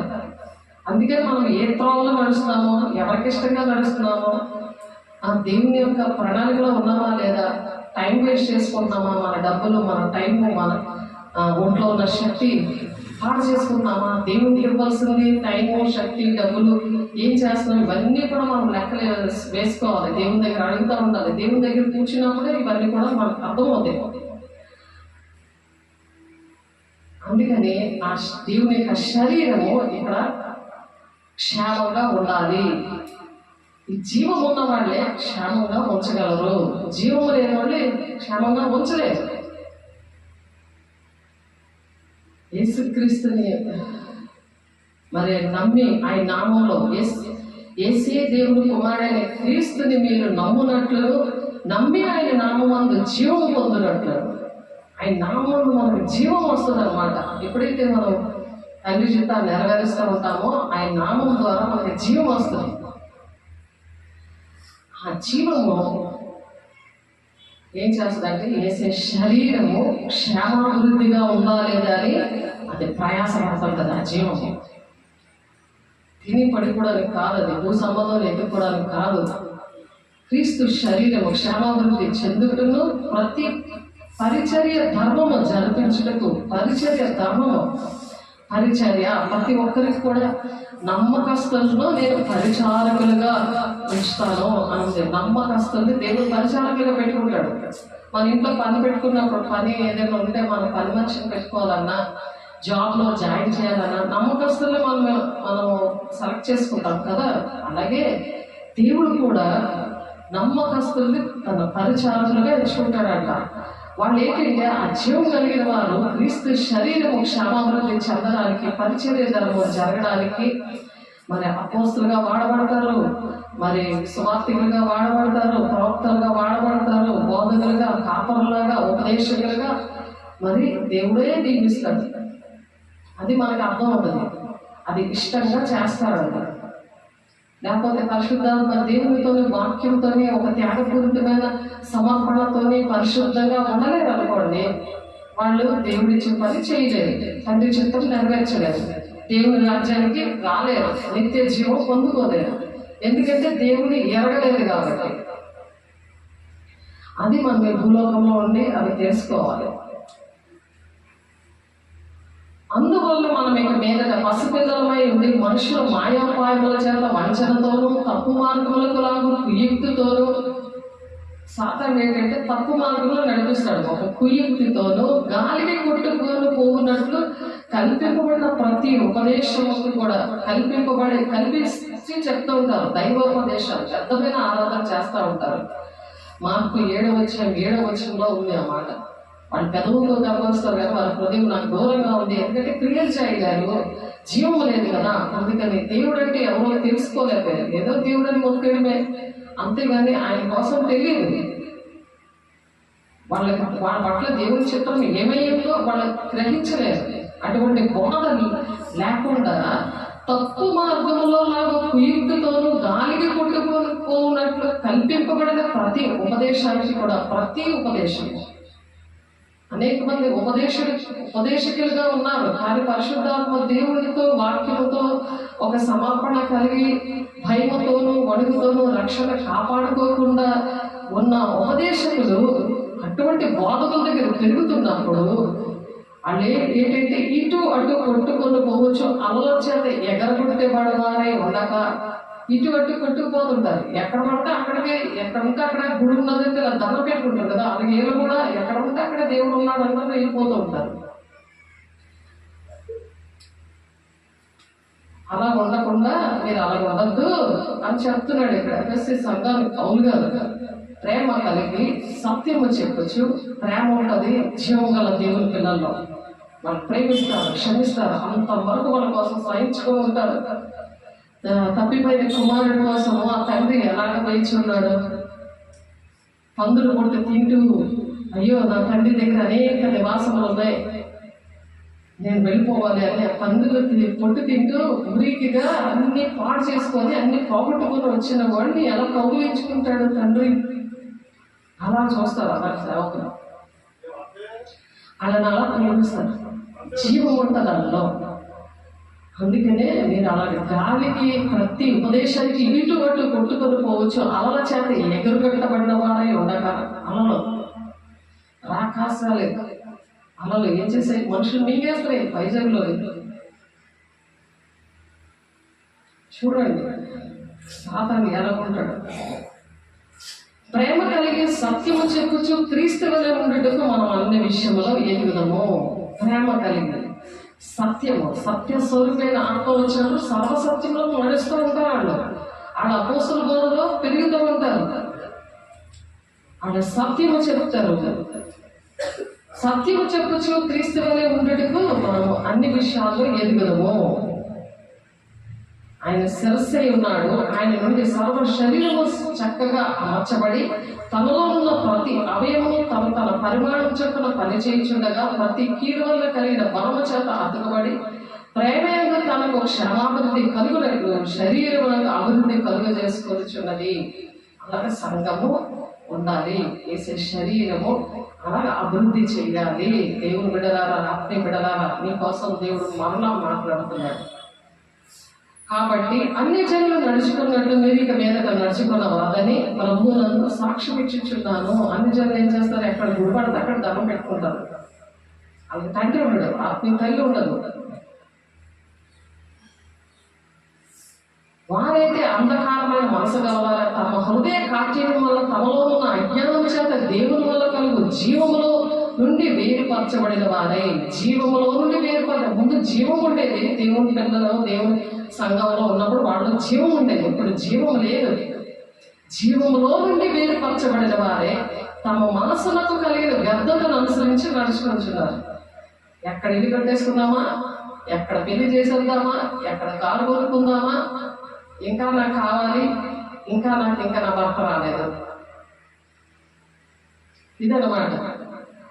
వాళ్ళు ఎందుకంటే జీవము నుండి వేరుపరచబడ్డారు, తమ మనసులకు కలిగిన వ్యర్థమైన మనసు అనుసరించి వాళ్ళు నడుస్తున్నారు. ఎక్కడికి వెళ్తారంటే నేనే మార్గమును సత్యమును జీవమునే ఉన్నాను, నా ద్వారానే తప్ప ఎవడును తండ్రి యొద్దకు రాడు అని చెప్తున్నాడు. ఆయన ఎరగలేదు కాబట్టి ఆయన ఎరగలేదు. భర్త కలిగి ఉండి భర్త లేనట్టు జీవించమని ఉంది వాక్యం. 1 కొరింథీయులకు రాసిన పత్రిక 7వ అధ్యాయం 29వ వచనంలో ఉంటుంది ఆ మాట. అన్ని కూడా లేనట్టు ఉండమంటాడు ఆయన. ఎవరు సృష్టికర్త అయిన దేవుడు నీకు నాకు భర్తగా ఉన్నాడు ఆయన. అలా లేకుండా ఇంకా నాకు భర్త కావాలి, వృద్ధాప్యం వచ్చేస్తున్నా సరే నాకు భర్త లేడు అని ఏడుస్తూ ఉన్నారు. భార్య లేని వాళ్ళేమో నాకు భార్య లేదు అని ఎదుర్కొంటున్నారు. ఆలోచించండి, దేవుడి జీవం లేక ప్రజలు ఎలా నశించిపోతున్నారు, దేవుడు అంటే ఎవరో తెలియక ఎలా నశించిపోతున్నారు. వారు సిగ్గులేని వారై ఉండి నానా విధమైన అపవిత్రతను అత్యాశక్తితో జరిగించుటకు తమ్మును తామే కామతత్వానికి అప్పగించుకున్నారు. తమ్మును తామే కామ కుటుంబానికి అప్పగించేసుకున్నారు. సెల్ ఫోన్లో చూస్తే చిన్న పిల్లల దగ్గర వరకు కూడా అదే ఆశతోనే ఉంటున్నారు. అందుకే దేవుణ్ణి మీరు శత్రువుల నుండి యాకోబు 4:4 ఒక్క స్నేహం చేయకూడదు, దేవుని స్నేహం చేయాలి. దేవునితో స్నేహం చేయాలి మనం. అది జీవం ఉంటుంది, అందులో జీవం ఉంటుంది. అది మనల్ని యుగగానే దేవునితో నడిపిస్తుంది. పెళ్లి కుమార్తె సంగమా, దేవుడి సిద్ధంగా ఉన్నాడు. జయించి వారిని నా సింహాసనం మీద నేను కూర్చోబెడతానంటాడు. పరిశుద్ధాత్మని అందుకే పొందుకోవాలి. పరిశుద్ధంగా ఉంటాడు, అపవిత్రమైన ముట్టరాడు. అత్యాగము అవన్నీ ఉన్నప్పుడు పరిశుద్ధాత్మను పొందుకొని కూడా దేవుని నమ్ముకొని కూడా నశించుకునే వాళ్ళు అనేక మంది ఉన్నారు. అందుకే కొద్ది మంది భయపడద్దు, ఇరుకు మార్గంలో ప్రవేశించి మీరు పోరాడండి. ఈ భయం ఉన్నా, బాధ ఉన్నా, కన్నీరు ఉన్నా, ఏదున్నా సరే మండే గుండెలాగా మనం ఆరాధించాలి. మండుతూ ఉండాలి. ఆ గుండె మండుతుందా? ఏడుచుకొని ఉంటున్నావా? పడుకొని ఉంటున్నావా? సోమరి ఎంతగా నిద్రిస్తావు? ఆ చీమల దగ్గరికి వెళ్ళి నేర్చుకో. చింపిరి గుడ్డలో దరిద్రం వచ్చేస్తుందని మనం నేర్చుకున్నాం. మనం నేర్చుకోవాలి చాలా విషయాలు. సామెతల 6వ ఉంది, ఆడియో బైబిల్ ఉంది, చక్కగా వినాలి. కావున మునుపటి ప్రవర్తన విషయంలోనైతే మోసకరమైన దురాశల చెడుతో మీ ప్రాచీన స్వభావం వదులుకొని, ప్రాచీన స్వభావం వెంటాడేస్తుంది. ఎప్పుడైతే వాక్యం ఉండదో పరిశుద్ధాత్మ పొందుకొని కూడా వేస్ట్ అయిపోతుంది. ప్రార్థన లేకపోతుందో ఆ జీవం ఉండదు, ఒంట్లో జీవం ఉండదు. ఇతరులకు పనికిరారు, నీ పని నువ్వే చేసుకోలేవు. ఇతరులకి ఏం పని చేస్తావు? దేవునికి ఏం పనికి వస్తావు? నీ రాజ్యం నువ్వే కట్టుకుంటే జీవితం అంటే దేవుడి రాజ్యాన్ని ఎప్పుడు కడతావు? తండ్రి చిత్తాన్ని ఎప్పుడు నెరవేరుస్తావు? దేవుడు ఏ గడిలో వస్తాడో తెలియదు. ఎలాగొస్తాడంటే ఆయన మొదటి దశలోనే పత్రికలో ఉంది, చూడండి ఒకసారి. మొదటి దశలో చాలా విషయాలు ఉన్నాయి, కానీ మరి దేవుడు ఎప్పుడు మాట్లాడిస్తున్నాడో వారి పరిస్థితులను బట్టి, ప్రజల యొక్క పరిస్థితులను బట్టి దేవుడు మాట్లాడుతూ ఉంటాడు. సహోదరులారా, ఆ కాలంలో కూర్చి, ఆ సమయం కూర్చి మీకు రాయనక్కర్లేదు. ఏ సమయం అది? దేవుడు వచ్చే సమయం. రాత్రి వేళ దొంగ ఎలాగో వచ్చినా అలాగే ప్రభు దినం వచ్చినని మీకు బాగుగా తెలియను. రాత్రి వేళ దొంగ ఎలాగ వస్తారు? చెప్పేసి వస్తారా? ఏసై కూడా అలాగే వస్తాడు. లోకులు నెమ్మదిగా ఉంది, భయమేమీ లేదు అని చెప్పుచుండగా గర్భిణీ స్త్రీకి ప్రసవ వేదన ఎలా వస్తుంది? ఇప్పుడు డెలివరీ తెలుస్తుందా? అలా వస్తాడు. లోకులు నెమ్మదిగా ఉన్నది, భయమేమీ లేదని చెప్పుకొని చూడగా గర్భిణీ స్త్రీకి ప్రసవ వేదన వచ్చినట్లు వారికి ఆకస్మికముగా నాశనం తటస్థించను కనుక వారెంత మాత్రంలో తప్పించుకొనలేరు. అందుకే సిద్ధంగా ఉండాలి. ఎప్పుడు పరిశుద్ధాత్మ పొందుకోమని రాత్రి పడుకునే ముందు దేవుడు నా నోటితోనే చెప్పించాడు. నాకు ప్రవచనము దర్శనంతో వస్తుంటే ఆత్మీయ బిడలతో మరి భూకంపం లాగా వచ్చేసింది. ఎక్కడైతే మేము ప్రార్థన చేస్తున్నామో అక్కడ అలాగే నా ప్రవచనం వచ్చి నా ద్వారా దేవుడు ఆత్మీయ పిల్లలతో మాట్లాడారు. అది నాకు బాగా గుర్తు, నేను చేస్తున్నాను. అందుకే శాస్త్రులు పరిచయం ఏం చేస్తారో వాళ్ళు చెప్తారు కానీ చెయ్యరు. వేసేది చంపేశారు వాళ్ళు. అందుకే బాగాటం ఎప్పటికి కూడా అలాంటి మనుషులు దేవుని బాగాటం సిగ వేసేస్తున్నారు. దేవుడు మాట వినకపోవడం అంటే ఏంటి? ఎప్పుడు ఈ చేతితో దేవుడి పని చేయకుండా ఎప్పుడు నీ రాజ్యం కట్టుకోవడానికి పని చేయకూడదు. దేవుని పని కూడా చెయ్యాలి ఈ చేతులతో.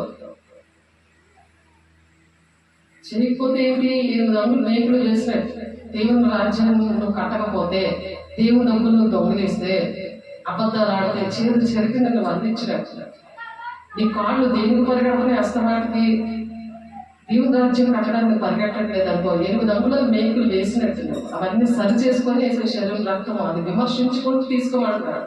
తీసుకొని ఆయన మరణం ప్రచురణ చేయాలని మొదలుకొని 11:26 చెప్తున్నాడు. ఆ వాక్యం పట్టుకుని దేవుని దగ్గర ఏడ్చి అడగాలి, దేవా నన్ను నడిపించు, ఈ వాక్యం ప్రకారం నన్ను నడిపించు.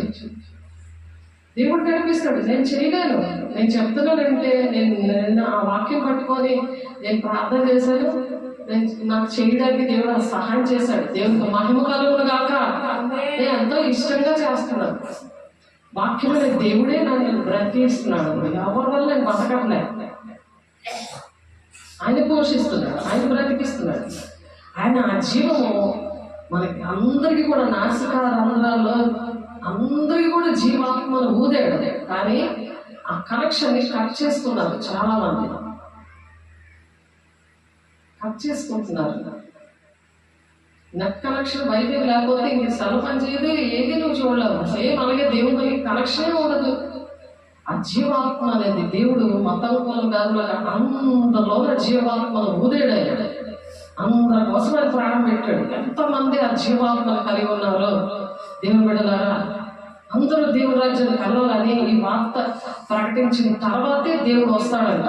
ఎంత ఫాస్ట్గా మనం ఇవి ప్రకటించాలి, మీరు చూసి షేర్ చేయాలి కదా. ఇవి ఈ మాటలు మీకు చేతకాలన్నప్పుడు మీరు షేర్ చేయాలి. మీరు షేర్ చేసినప్పుడు ఎన్ని ఆత్మలు రక్షించబడ్డాయో అవన్నీ పొడులతో మీరు జీవ కిరీటం దేవుడు పెడతారు. మీరు చేయడమే పని, అది ఫలింప చేసే పని దేవుడు.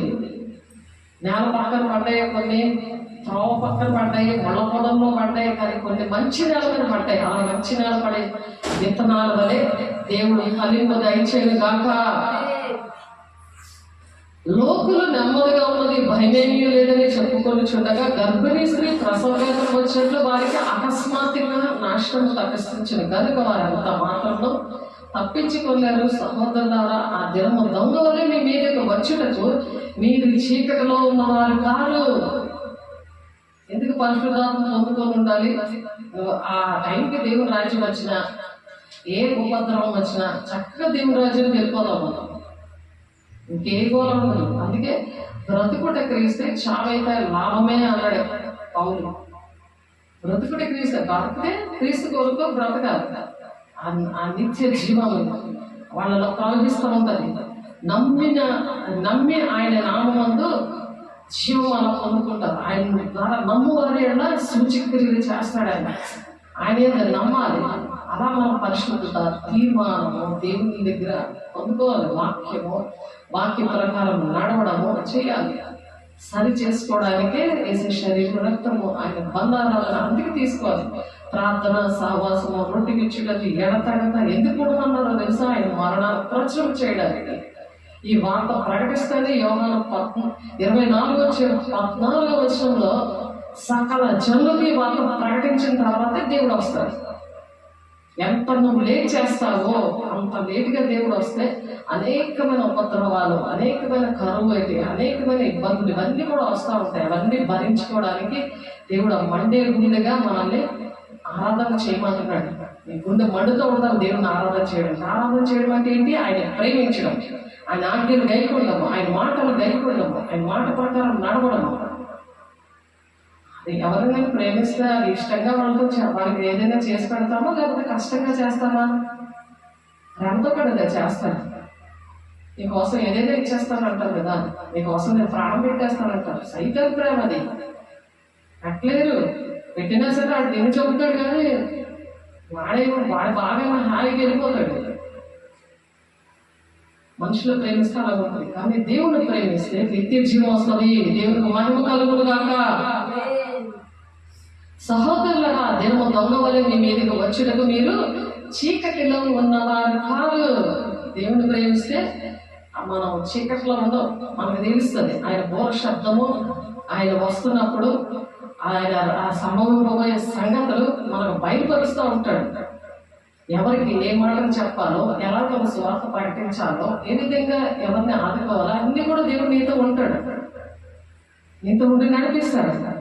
మీరందరూ వెలుగు సంబంధులు, పగటి సంబంధులనే ఉన్నారు. మనము రాత్రి వారము కాము, చీకటి వారము కాము. కావున ఇతరుల వల్లే నిద్రపోక మెలకుగా ఉండి మత్తులము కాపాడిందము. ఏంటది?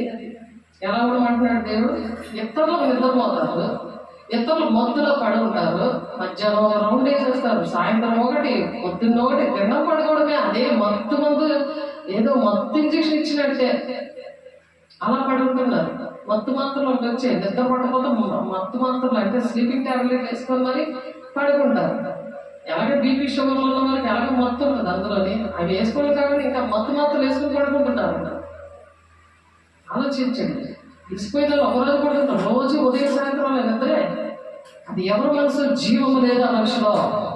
భ్రమపరిచే ఆత్మ వాళ్ళలో వర్క్ చేస్తున్నది. వాక్యం అంటే ఇష్టం ఉండదు, వాక్యం వినరు, వాక్య ప్రకారం నడవరు, ఇతరులకు ఆ వాక్యముతో మాట్లాడరు, వాక్యం పట్టుకొని ప్రార్థన చేయరు. దాన్ని బట్టే తెలుసుకోవాలి, ఆహా నాలో జీవం లేదు, ఆ వాక్యం అనే దేవుడు నాలో లేడు అని అర్థం చేసుకోవాలి. అప్పుడు తండ్రి చిత్తాన్ని నెరవేర్చడానికి దేవుడు ఆ జీవాత్మని దేవుడు ఇస్తాడు. అలాగ అడిగినప్పుడు అడగాలి దేవుని దగ్గర. మనం పగటి వారమే ఉన్నాం కనుక, మొత్తమే ఉండగా విశ్వాస ప్రేమలని కవచం వేసుకోవాలట. విశ్వాసముని ప్రేమ, ఈ రెండు ఏంటది? కవచం. కవచం వేసుకోవాలంట. ఎందుకనగా మనం ప్రభువైన యేసుక్రీస్తు ద్వారా ఈ విశ్వాసముని ప్రేమ కవచము, రక్షణ నిరీక్షణ శిరస్రావము ఏంటి వేసుకోవాలి? విశ్వాసము ప్రేమ కవచం వేసుకోవాలి. రక్షణ నిరీక్షణ ఏంటది? రక్షణ. భయంతోనూ వణుకుతోనూ రక్షణ కాపాడుకోవాలి కదా. అంతం వరకు సహించేవాడే మరి జీవ కిరీటం పొందుకుంటాడు కదా. అలాగా ప్రకటన 2:10 యోహాను 24:13 ఉంది ఆ మాట. చూడండి, ఆ వాక్యం పట్టుకోండి, రాసుకోండి, అడగండి దేవుణ్ణి. రక్షణ నిరీక్షణను శిరస్రావము ధరించుకుందాము. రక్షణ శిరస్రావం, రక్షణ నిరీక్షణ. రక్షణ నిరీక్షణ అనే శిరస్రావం పెట్టుకోవాలి. హెల్మెట్ ఎందుకు హెల్మెట్ అనేది చట్టం పెట్టారు కదా, యాక్సిడెంట్ జరగకుండా. అలాగే సాతానుడు బుర్రలో దూరిపోయి సాతానుడి నీ మీద దృష్టి ఉంచి నేను ఆలోచన చెప్పి దేవుడు నడవలసిన త్రోవ పక్కన పెట్టి సాతాను త్రోవలో నేను పరిగెట్టించేస్తున్నాడు అనుకో. దేవుడు వాక్యాలు విన్నవ్వకుండా నేను పరిగెట్టిస్తా ఉంటాను. సెల్లున్నా విన్నవ్వడు, చర్చ్ ఉన్నా విన్నవ్వడు, సంఘం ఉన్న సేవకులున్నా సేవలతో మాట్లాడినవాడు, సేవకులతో గడపనివ్వడు. చీకటి సంబంధులుగా చీకట్లో భోంచేయడం, చీకట్లో పడుకోవడం, మత్తుగా ఉండడం, ఇవన్నీ కూడా ఎవరి లక్షణాలు? జీవము లేని లక్షణాలు అన్నమాట. ఎందుకనగా మనం ప్రభువైన యేసుక్రీస్తు ద్వారా రక్షణ పొందడికే దేవుడు మనల్ని నియమించాడు, కానీ ఉగ్రత పాలవుటకు నియమించలేదు. ఇవన్నీ కూడా ఈ శిరస్రావము ధరించుకున్నప్పుడు మనం ప్రభువైన యేసుక్రీస్తు ద్వారా మనకి రక్షణ వస్తుంది. ఆ రక్షణ లేకపోతే ఎలా ఉంటాము? ఉగ్రత పాలైపోతాము. అప్పుడు ప్రకటన గ్రంథంలో ఉంటుంది, దేవుడిని దూషిస్తూ ఉన్నారంట వాళ్ళు. వాళ్ళ మీద ఉగ్రత దిగిపోతున్నప్పుడు దేవుడిని దూషిస్తున్నారు, కానీ మారుమాసు పొందుకోవట్లేదట. ఎందుకంటే మేమన్నీ చేసాము, మేమన్నీ కూడా చేసాము, మేము ఎంతో పరిచయం చేసాము, కానీ మాకెందుకు ఇలాగ జరిగింది అని దేవుడిని దూషించడానికి స్టార్ట్ అయిపోతారు వాళ్ళు. ఈ దినాల్లో నిత్య జీవము అనేది ఎలా దొరుకుతుంది? దేవుని ఎరుగుడే నిత్య జీవం. దేవుడు ఎవరు? ఆయన గుణలక్షణాలు ఏంటి? ఆయన హృదయంలో ఉన్న వేదన ఏంటనేది నీ గుండె మండుతూ ఉంటారు. అలాగే ఆయన ఆరాధిస్తూ ఉండాలి, అలాగే ఆయన ప్రేమిస్తూ ఉండాలి. అప్పుడు నువ్వు దేవుని మాటలు వినగలవు. దేవునికి మహిమ కలుగును గాక. మనము మేలుకొని ఉన్నాను, నిద్రపోవచ్చున్నాను, తనతో కూడా జీవించి నిమిత్తం ఆయన మన కొరకు మృతి పొందాడు. మన కోసం ఎవరు చనిపోయారు? ఎవరు చనిపోయారు? ఆయన ఒక్కడే చనిపోయాడు. ఆయన ఒక్క సమాధి ఖాళీగా ఉంది.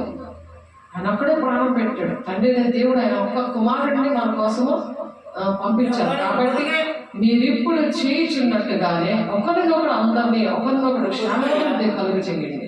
అందరికీ కూడా మనం ఎలా ఉండాలి? క్షేమాభివృద్ధిని కలుగు చేయాలి.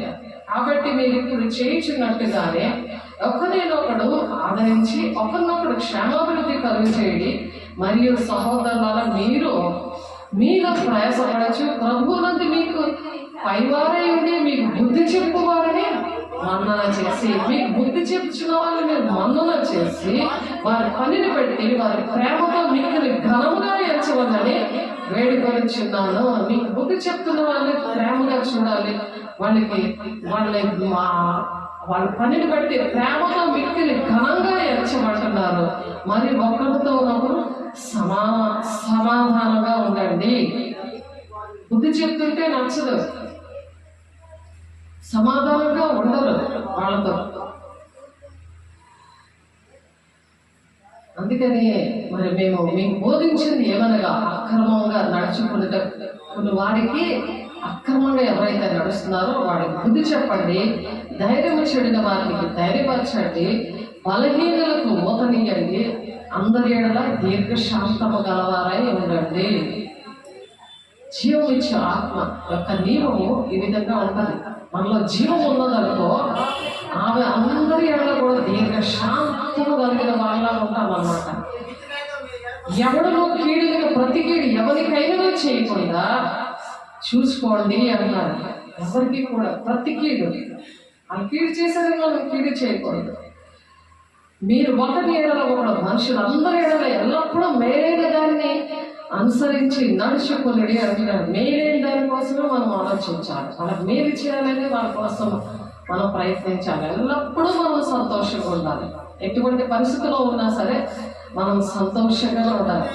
మనలోని దేవుడి కార్యాలు మనం చూపించాలి.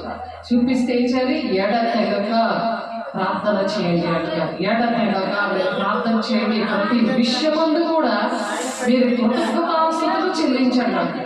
ప్రతి విషయంలో కూడా కృతజ్ఞతాస్తుతులు మీరు చెల్లించండి. ఎలా చేయండి? యేసుక్రీస్తు అందరి ఈ విషయంలో దేవుని చిత్తం ఇది. దేవునికి ప్రతి ఒక్క మనిషి ఎలా ఉన్నా దేవుని యొక్క చిత్తం ఇది.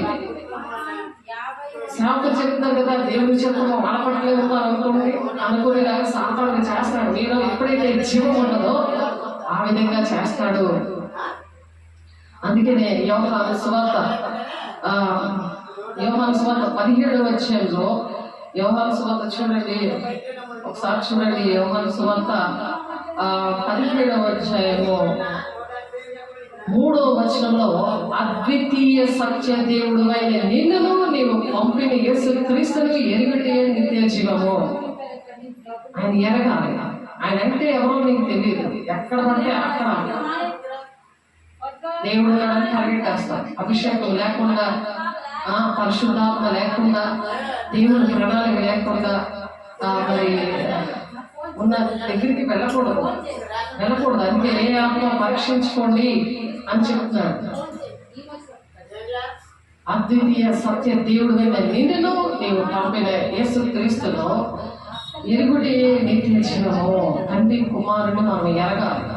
అప్పుడు నిత్య జీవానికి వెళ్తాం.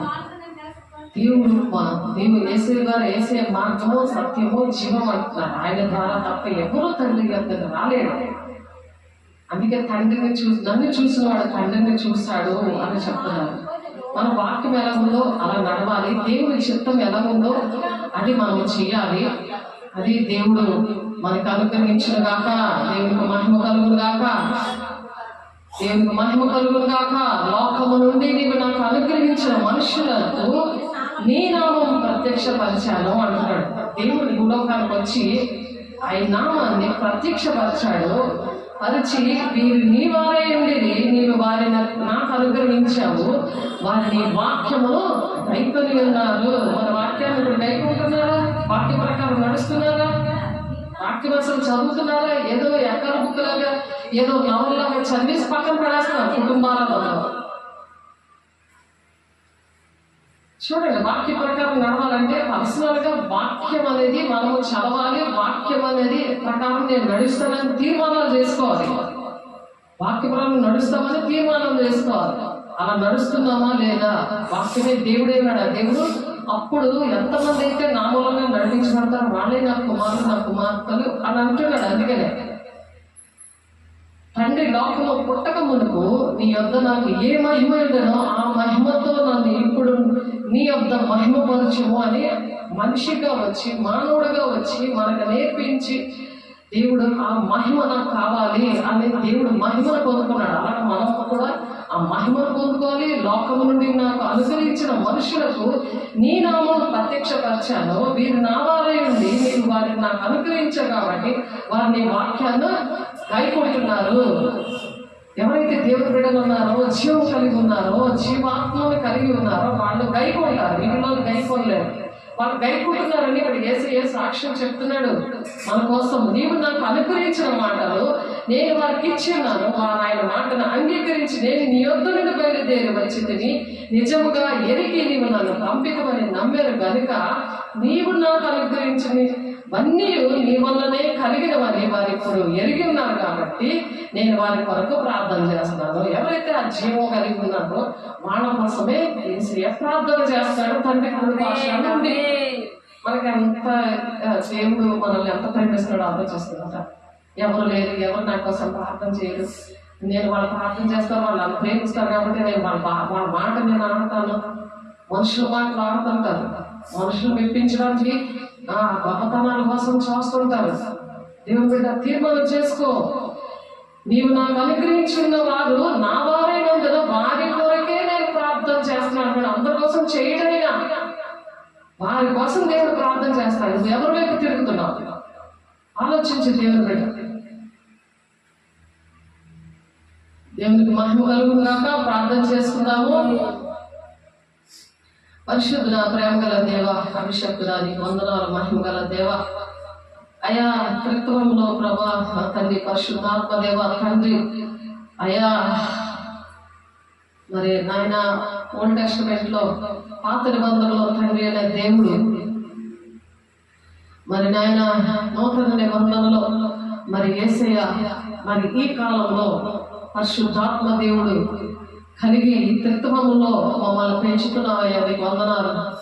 ఇవన్నీ మేము ఎరగడమే నిత్య జీవం అని చెప్తున్నాం ప్రభా. పరిశుద్ధాత్మ నీకు వందనాలు. మహిమగల దేవ అయ్యా, మీరు వారి కోసం నేను ప్రార్థన చేస్తున్నానని చెప్తున్నావయ్యా. నిత్య జీవము అనేది నాయన నా నమ్మి ఆయన యందు మరి జీవం పొందుతారు మీరు అంటున్నావు నాయన. ఆయన నమ్మినప్పుడు, ఆయన ఎరిగినప్పుడు నిత్య జీవం అని చెప్తున్నావు నాయన తండ్రి. అయ్యా, నా నిత్య జీవానికి వారసులుగా ఉండాలంటే, నీతో యుగాలు జీవించాలంటే, నీ మహిమతో నాయన పరిచర్య తల్లి చిత్తాన్ని మేము నెరవేర్చాలని ఆశపడుతుండగా ప్రభు, మా బిడ్డల కోసము మీరు ఈ మాటలన్నీ చెప్పించారు ప్రభా. మా కుటుంబాల కోసము, మా దేశం కోసము ఈ మాటలు మీరు మాట్లాడారయ్యా. ప్రతి ఒక్కరు హృదయంలో ఆయన నూరంతగా ఫలవంతంగా ఫలింపు దయచేయండి. సరి చేసుకునే ఆత్మను కుమ్మరించండి. నేను వచ్చి పాపం గురించి, నీతి గురించి ఒప్పింపచేసే ఆత్మను కుమ్మరిస్తానని యోహాను 16:8 ప్రకారం యేసు నామములో కుమ్మరించబడును గాక. నీ మహిమగల నామములో కుమ్మరించబడును గాక. నీ శక్తి గల నామములో కుమ్మరించబడును గాక. వాక్యము నాయన అయా నా తండ్రి నాయన అర్థం చేసుకుని వాక్య ప్రకారం నడవడానికి యోహాను సువార్త 1వ అధ్యాయము మరి 1:5 నుంచి 5 వచనాల ప్రభు వాక్యమైన దేవుడు వెలుగుగా వచ్చావని చెప్తున్నావు. 14వ వచనంలో శరీరధారి మీ మధ్య నేను నివసిస్తున్నాను అంటున్నావు ప్రభా. వాక్యం పక్కన పెట్టి ప్రభా, సొంత మాటలు, సొంత బోధలు, సొంతంగా నేను ప్రార్థనలు చేస్తున్న దురాత్మ శక్తులను యేసునామములో కాలిపోవులు గాక. మహిమగల నామములో కాలిపోవులు గాక. వాక్యాన్ని పట్టుకొని ప్రార్థన చేయడానికి, ఒక సమర్పణ కలిగి జీవించడానికి, పరిశుద్ధాత్మ దేవుని దుఃఖ పెట్టకుండా పరిశుద్ధాత్మ దేవుని అడిగి ప్రతి పని చేయడానికి, పరిశుద్ధాత్మను పొందుకుని నా తండ్రి నాయన అయా, నా తండ్రి నాయన నేను దుఃఖ పెట్టకుండా నా తండ్రి నాయన అయా, ఎంతమంది అయితే నా మూలంగా నడిపించబడతారో వాళ్ళే నా కుమారులు, నా కుమార్తెలని అయా నా తండ్రి మీ దగ్గర నాయన రుజువుపరచుకోవడానికి, నిన్ను సంతోషపెట్టి అయా మా హృదయవాంఛలు తీరుస్తారని మా ప్రభా. ఎవరైతే నేను నన్ను సంతోషపడదు, నాకు ఇష్టమైన మీరు చేస్తారో, మీరు ఏది అడిగితే నేను ఇస్తానంటున్నా. 1 యోహాను 3:21 మీరు ఏ గడిగితే ఇస్తానన్నా ప్రభా. నాయన మీద మీ నా మాట్లాడితే ఏది అడిగితే నేను ఇస్తానంటున్నా ప్రభా. అడుగు వాటికంటే, ఊహించి వాటికంటే అత్యధికంగా మమ్మల్ని దీవించావు, ఆశీర్వదించావు, నీ కృపల భద్రపరచావు, నీ మహిమతో నింపావు, నీ మహిమ పరిచయం ఇచ్చావు ప్రభు. మహిమ పరిచయాన్ని మీ వాగ్దానాల్లో ప్రభు దాన్ని మీరు ఇచ్చిన ప్రతిదీ కూడా మీకే అర్పిస్తున్నా తండ్రి. వాగ్దానాలన్నీ మీరు నెరవేరుస్తున్నా కలిగినంతా మీకు సమర్పిస్తూ మీ అధీనంలో పెడుతున్నాను. సమస్త మహిమ ఘనత ప్రభావం మీకే చెల్లిస్తూ యేసయ్య పరిశుద్ధ నామములో బ్రతిమలాడి వేడుకుంటున్నాను తండ్రి. ఆమేన్. తండ్రి యొక్క దీవెన, కుమారుని యొక్క కృప, పరిశుద్ధాత్మిక నీచ సహవాసం సదాకాలము తోడైంది నడిపించిన గాక. ఆమేన్. దేవునికి మహిమ కలుగును గాక. దేవుడు మిమ్మల్ని ఆశీర్వదించును గాక. God bless you.